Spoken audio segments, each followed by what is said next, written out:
The savannah tore open with thunder, not from the sky but from the earth itself, as Richard said, "Hold steady, the beast is coming." The night was thick with storm clouds, lightning flashed across the horizon, and the tall grass swayed violently as though afraid. A lone rhino charged from the shadows, its horn gleaming with rage, eyes wild with fear, and breath steaming in the cold night air. Anna said, "It is not attacking, it is escaping something darker." The rifles lifted like cold fingers of fate, aimed at the creature's pounding chest. Thomas said, "One bullet, and the ground will drink its blood." The air vibrated with a silence sharper than any scream.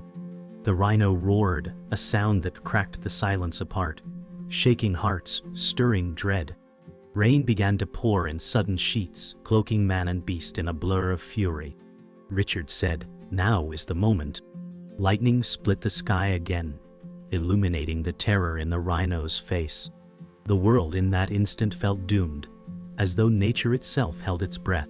The ground shook beneath the weight of the charging rhino, mud flying in violent sprays. Richard said, "Its eyes are filled with more fear than rage." The storm pressed harder. Thunder rolled across the plains. Anna said, "It is running from death, not toward us." Thomas tightened his grip, jaw clenched, and said, "Either way, its path ends here." The rain grew heavier, each drop hitting like bullets, drowning the air in noise. The grass lashed against their bodies, tearing skin, stinging faces. The rhino's cry split the storm, echoing like a desperate prayer.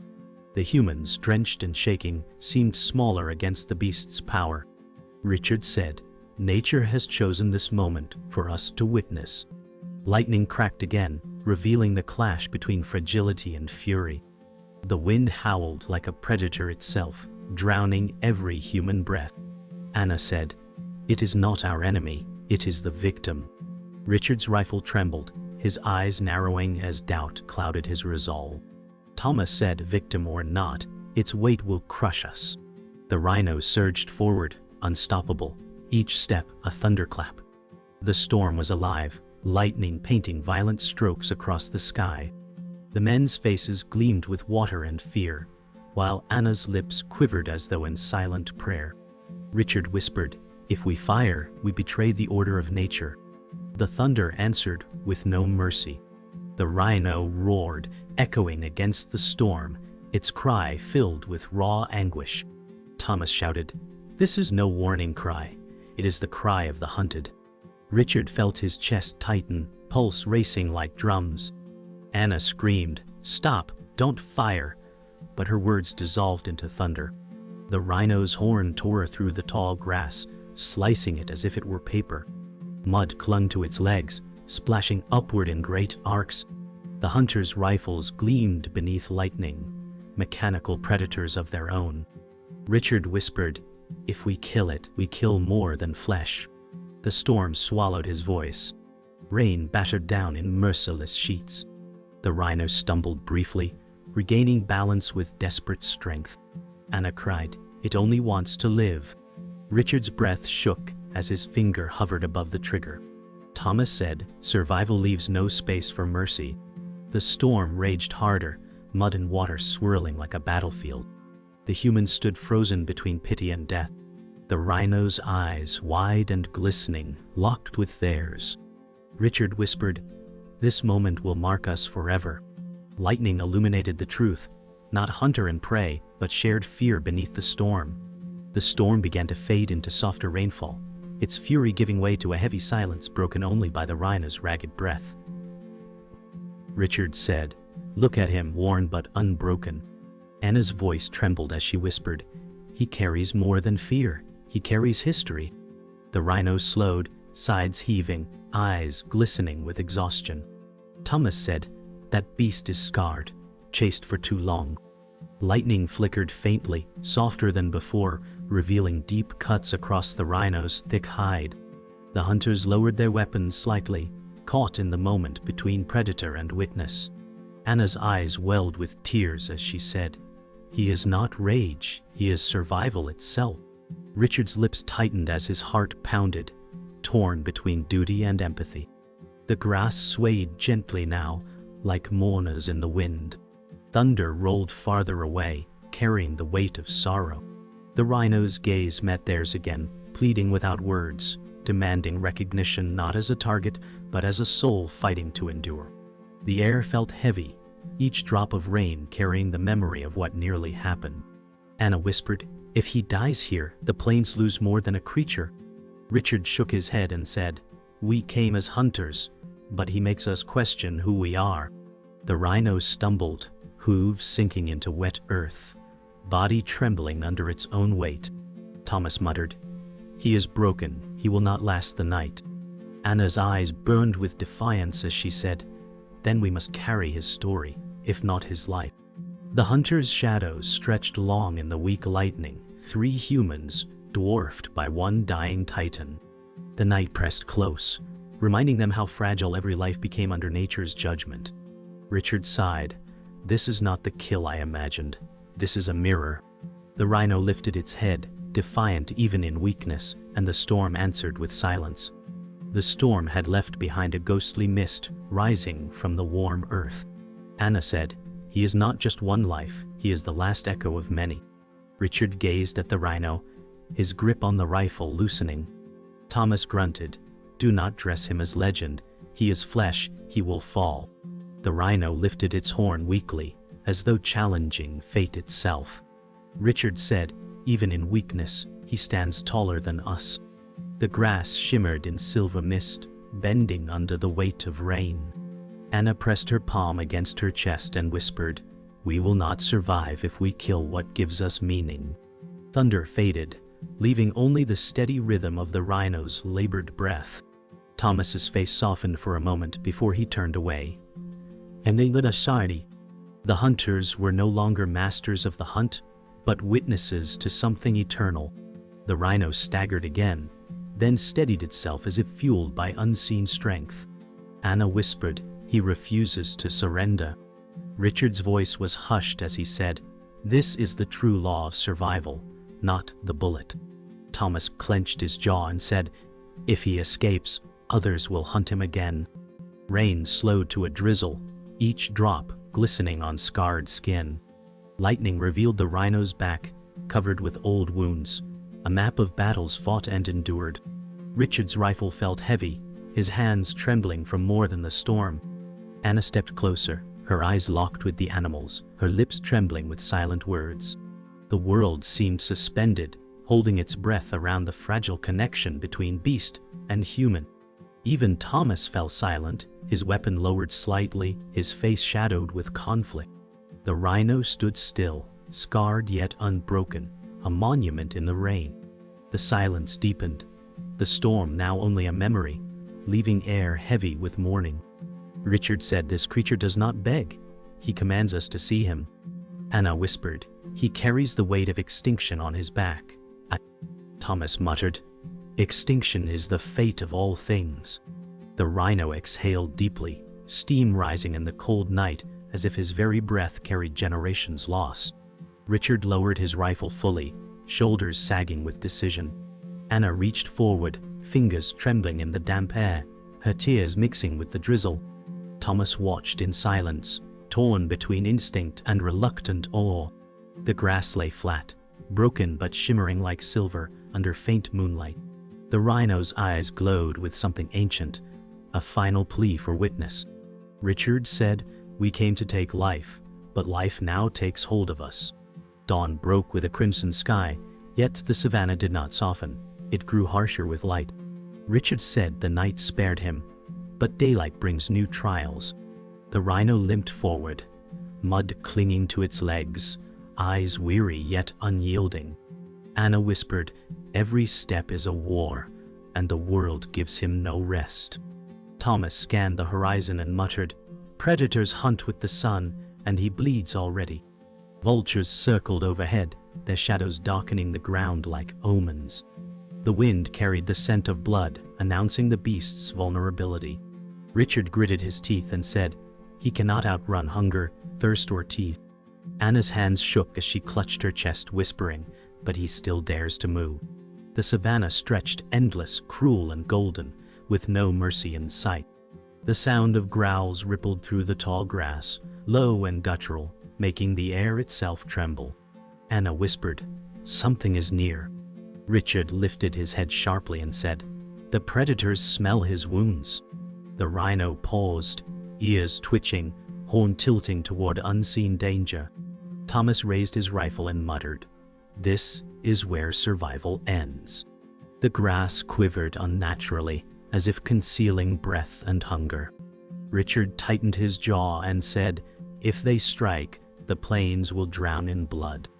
The vultures cried above, shrill and eager, heralding death's approach. Anna shook her head and said, "They come because he is weak, not because he is unworthy." The tension thickened, pressing every heartbeat into silence.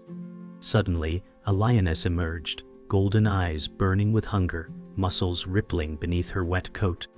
Anna gasped. She hunts not for sport but for her cubs. Richard steadied himself and whispered, "Nature has no mercy, only need." The rhino snorted, hooves stomping mud, horn lowering in defiance. Thomas said, "One against many is already written in blood." More shapes moved in the grass, 3 lions circling, jaws glistening with anticipation.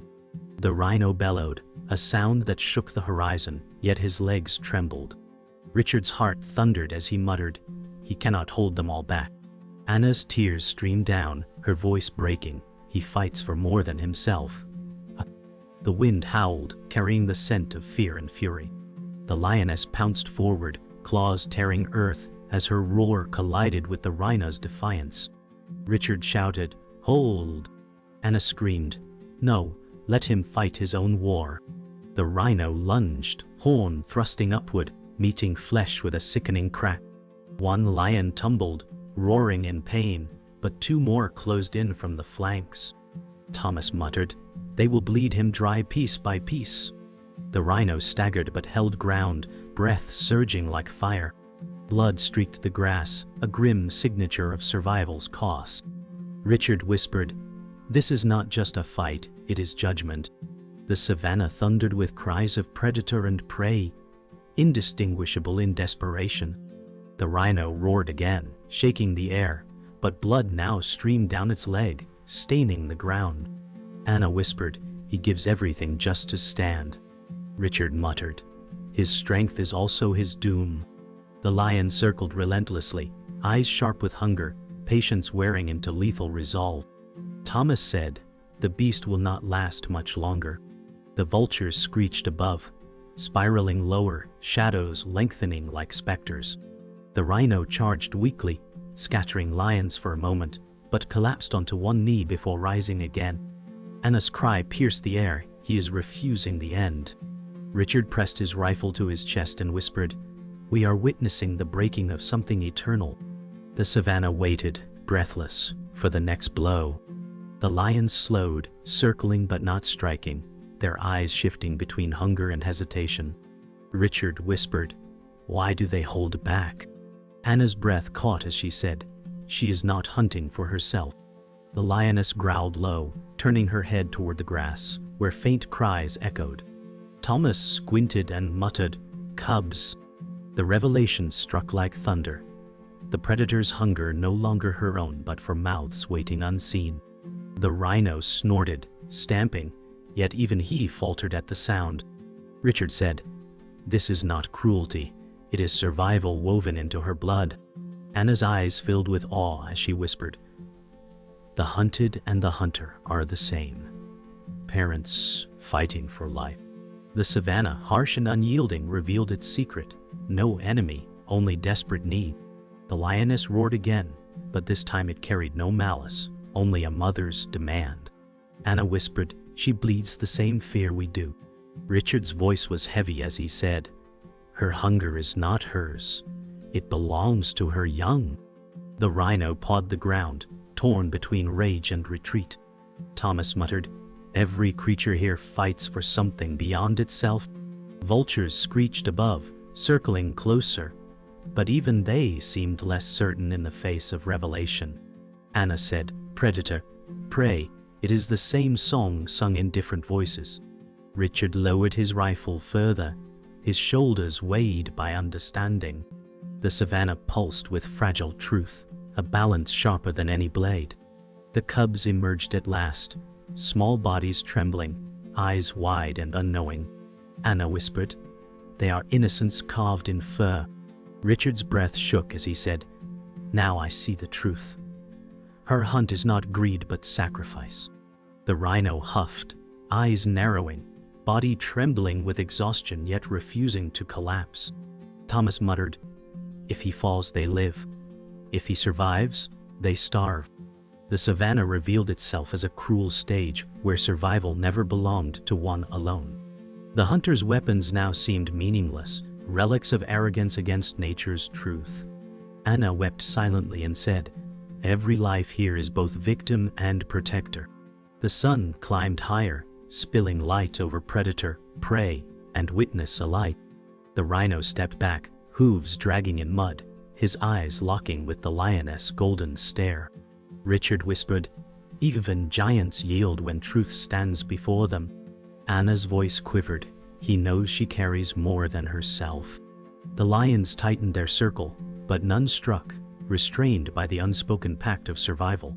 Thomas gritted his teeth and said, "This is no fight, it is a trial written by the land." The cubs mewed softly, pulling the mother's gaze away from blood and toward need. Richard lowered his weapon fully, letting it hang at his side. The savannah held them all, suspended in fragile equilibrium. The silence was heavier than thunder, carrying the weight of revelation. The truth settled over them like the fading storm. No hero, no villain, only survival. Richard whispered, "We came to kill but now stand as witnesses to the law of life." Anna pressed her hands together and said, "It is not about strength but about the cost each pays." The rhinos snorted, blood dripping, but turned away, leaving the lions to their young. Thomas muttered, "Even in retreat, he is undefeated." The cubs huddled close to their mother, their cries blending with the whispering grass. The vultures circled higher, abandoning the promise of a corpse. Richard's voice broke as he said, "We have seen truth, and it cannot be forgotten." The savannah exhaled, the light now warm, yet heavy with what had been revealed. The sun rose higher, burning through the mist, igniting the savannah with brutal fire. Richard whispered, "The world awakens to witness the final test."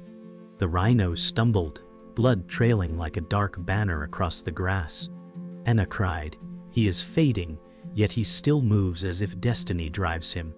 Thomas muttered, "No beast carries this much weight and walks away whole." The lioness snarled, torn between her cubs and the titan before her. The vultures gathered again, impatient shadows circling the battlefield. Richard's hands trembled as he said, "Every breath he takes tears through the silence of extinction." The rhino bellowed, shaking the air, a sound more like thunder than life. The savannah itself seemed to shudder, holding nothing back. The lions surged again, hunger overpowering hesitation, eyes locked on the wounded giant. Richard shouted, "Stand your ground," but his words drowned in roars. The rhino lunged forward, horn slicing air, charging with fury beyond exhaustion. Anna screamed, "He fights like the earth itself refuses surrender." The lioness leaped, claws extended, teeth bared, meeting horn in explosive collision. Thomas muttered, "Blood against blood, survival takes no prisoners." The grass flattened beneath the chaos, torn open by hooves and claws. Dust and blood mingled, painting the battlefield red and gold. Richard whispered, "This is survival's altar where sacrifice is the only offering." The rhino's horn struck deep, lifting one lion off the ground, its roar tearing the air. Anna gasped, "He will not die silently." Richard's eyes burned as he said, "He carries generations in every strike." The lioness clawed at his flank, blood spraying across the grass. Thomas growled, "Even giants bleed out when too many teeth sink in." The rhino roared, staggering yet forcing himself upright again. The cubs whimpered in the distance, calling their mother with piercing cries. Anna's tears streaked down as she whispered, "This is no battle. It is sacrifice itself." The vultures spiraled lower, wings black against the sun, waiting for the fall. The rhino collapsed onto one knee, breath tearing from his lungs in desperate bursts. Richard muttered, "This is the breaking point." Anna shouted, "No, he still rises."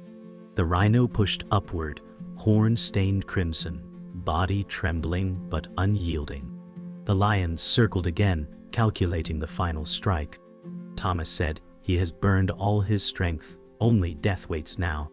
The sun poured merciless light, no shadows to soften the brutality. Dust swirled in violent spirals around the combatants. Anna whispered, "Even broken, he stands as a monument to life." Richard's jaw clenched, unable to look away from the storm of survival before him. The rhino gathered his last strength, roaring so loud the ground shook, and charged with a final surge. Richard whispered, "This is his last defiance."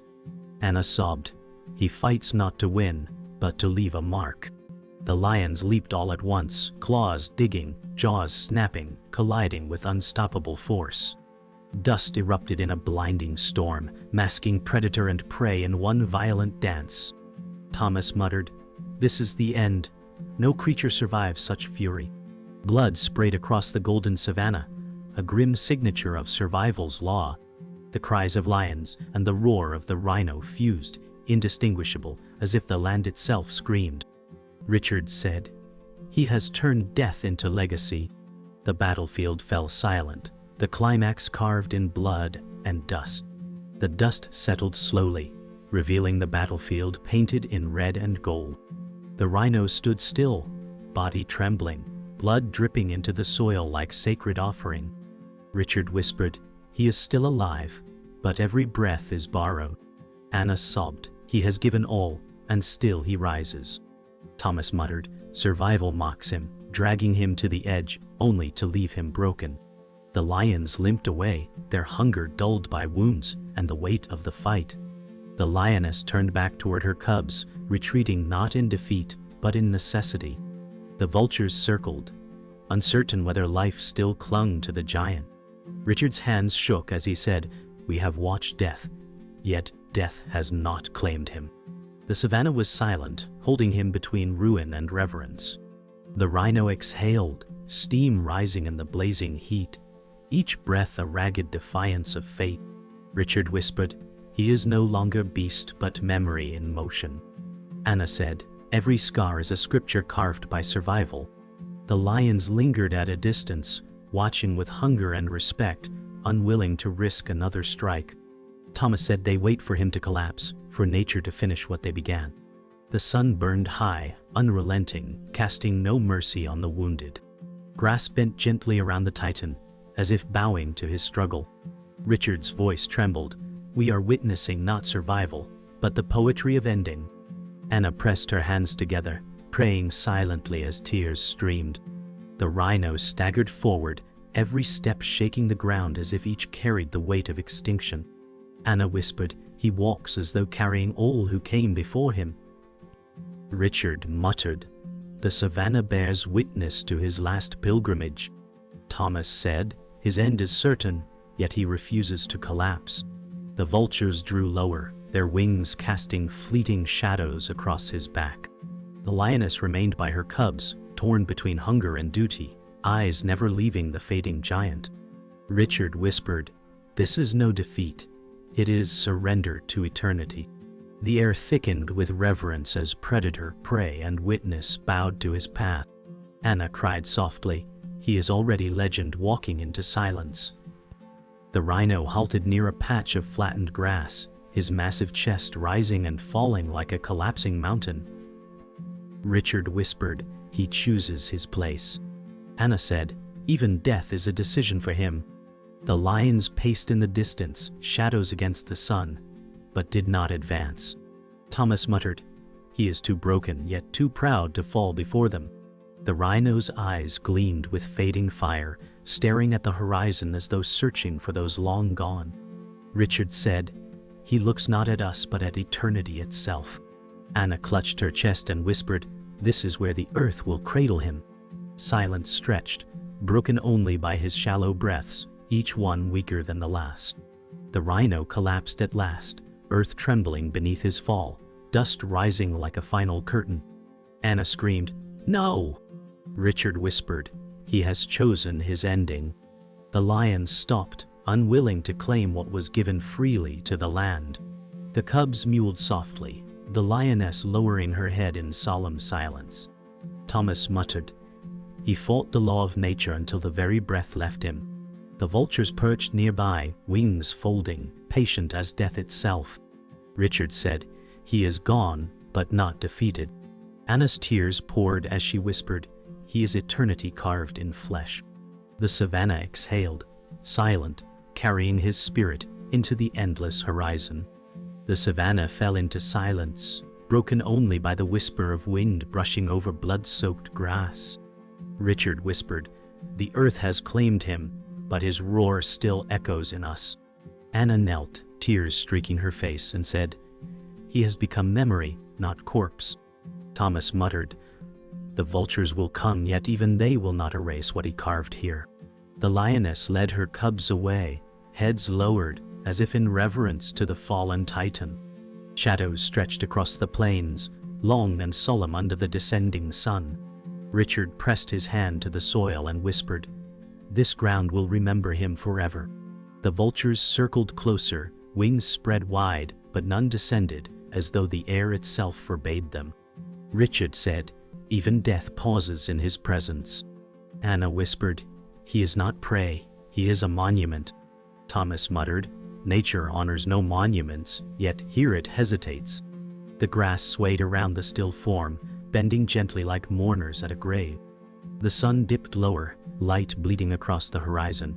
Richard's eyes glistened as he said, "We came as hunters, yet leave as witnesses to something eternal." The silence deepened, more haunting than the storm's fury had ever been. The horizon glowed crimson as the sun sank, painting the land with the colors of blood and fire. Anna whispered, "His story is carved in every breath of this land." Richard said, "The silence will carry his name longer than our voices ever could." Thomas exhaled, heavy with realization, and muttered, "Extinction is not silence, it is memory." The cubs mewed faintly in the distance, their cries soft and fragile. The lioness guided them onward, yet her golden eyes flicked back one last time. Richard whispered, "Even his enemy bows before him." The savannah itself seemed to hum, an echo of a roar now gone. Darkness spread slowly, swallowing the plains as twilight deepened. Richard whispered, "His roar will haunt this silence forever." Anna said, "Every creature who walks here will step on sacred ground." Thomas muttered, "Sacred or not, life moves on, and memory fades." Yet his eyes lingered on the fallen beast, longer than his words allowed. The vultures drifted higher, abandoning the feast, as if the savannah itself had denied them. Anna touched the rhino's horn gently, her tears glistening in the dim light. Richard pressed his lips tight and whispered, "We are changed, though he is gone." The night held them still, heavy with grief and awe. The final echo came not in sound but in silence, a silence so sharp it cut through bone. Richard whispered, "He is gone, but he is endless." Anna said, "His roar will never fade, it lives in the breath of this land." Thomas muttered, "Extinction is not absence, it is shadow." The sky turned black, stars piercing through like eyes of the ancestors. The grass swayed gently, as though bowing to a king laid to rest. The hunters stood in silence, no longer hunters but mourners. The savannah exhaled, carrying the weight of eternity. In that silence, his legacy was written, sharper than any bullet, louder than any roar.